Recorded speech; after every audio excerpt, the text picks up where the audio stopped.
Hi there, I'm Professor Nadine Oosthuizen and I'm from the Department of Management. I've only joined Rhodes last year in March, but at this stage I'm fully engaged in teaching and I'm enjoying my tenure so far at Rhodes. Today I would just like to share a few examples with you on what we've done in the Department of Management with regard to systematic reviews. We engage and inform our students to follow all the steps in systematic review. I think I don't have to share that with you because all of you are familiar with that.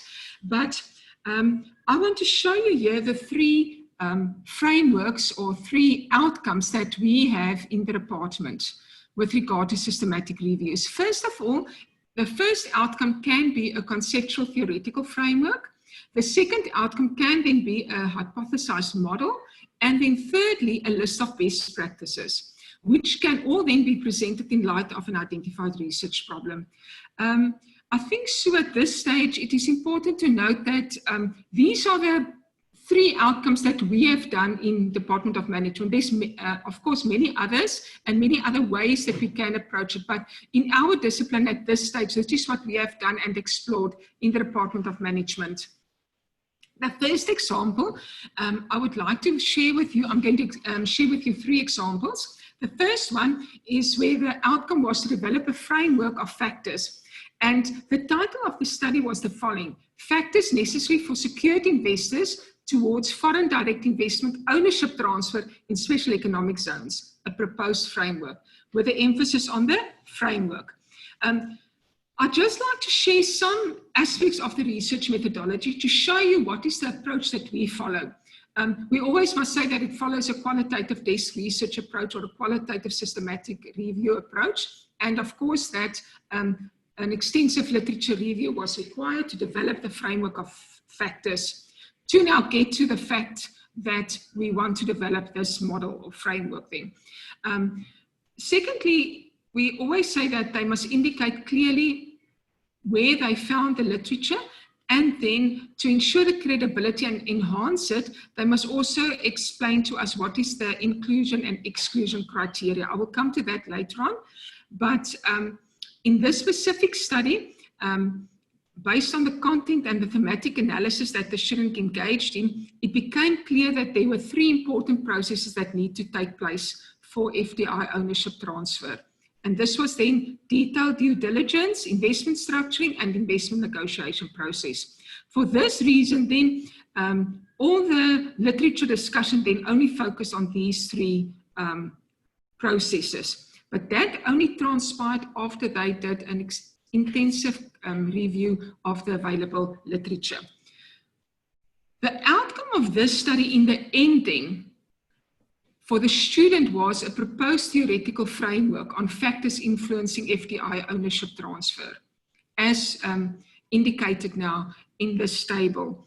And all of this then was compiled from the literature review. And following the framework that they've developed or presented, they also then could develop hypotheses, which were then quantitatively tested in a follow-up study. So this is the one way that we can do it.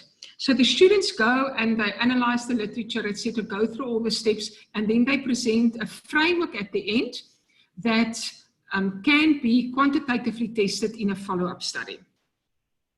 Another example in the same vein is the following: a framework of the factors necessary for effective online mentoring as an e-learning tool. So once again, here we went and we developed the framework of the factors. Once again, the study followed a qualitative research approach, and to enhance the credibility of the data, we said that they have to first develop their research questions, of course, as indicated there, after which the literature base was developed and evaluated, grounded on the purpose of the study and when and by whom the literature was collected. This, of course, is not the whole research methodology. I just took some sentences and cut and pasted from the student study just to indicate what are the keywords that we look for when they do their research methodology. And credibility, of course, is very important, and rigor of analysis as well. In this case, I just included some aspects on how they actually, through thematic analysis and content analysis, came up with the factors. They clustered together according to their contextual similarity and the interrelationships between the factors. And then what we did, we reduced them and we combined them, those that related to each other. And then also, we always emphasize that it's very important that the student must contextualize the information that they glean from the literature to ensure transferability of the study. Otherwise, the trustworthiness of the framework can be questioned. And we know that trustworthiness is very important in qualitative studies. Ultimately, then, the findings were presented as a framework indicating all these factors. And of course, the factors were based on global as well as South African literature. We also said that it could be regarded as trustworthy because of the fact that we used recent journal articles, etc., and we engaged in rigorous research. So we said that it can be transferable as well because it can be tested globally and in any country with minor adaptation. Okay, and there is the framework then. So based on the above literature review, it seemed with the content analysis and the thematic analysis that 7 factors are necessary for effective online mentoring, and then we presented this as a framework. As you can see, there's the independent variables and the dependent variable, and then based on that, then the student could go now and formulate hypotheses which could then be tested in a follow-up study. Another type of research that we follow is the best practices research, or outcome of the systematic review is best practices, where we go and we ask the students to investigate, for instance, in this case, what are the best financial management practices for public institutions of higher learning. In this case, the primary objective of this study was to provide a list to the reader of the best financial management practices that can possibly be employed by public institutions of higher learning in South Africa.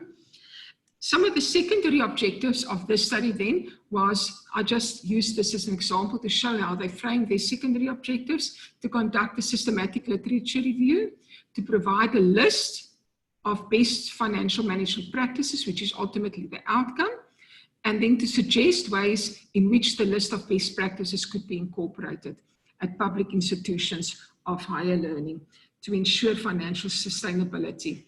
In this case, then, the outcome was this list of best financial management practices. A group of students did this last year, and they actually presented a very good piece of work. Other examples in the same vein is, for instance, procurement best practices employed by South African comprehensive universities, or then best project management leadership practices in the construction industry. So we see that this type of study can be employed for any best practices research without then needing to wait for ethics approval, etc. And yeah, lastly, I can just mention that thematic analysis and content analysis is very important for the students, and we teach them how to look for patterns or themes within the data. And then, of course, content analysis, where they learn to code and categorize the data as well.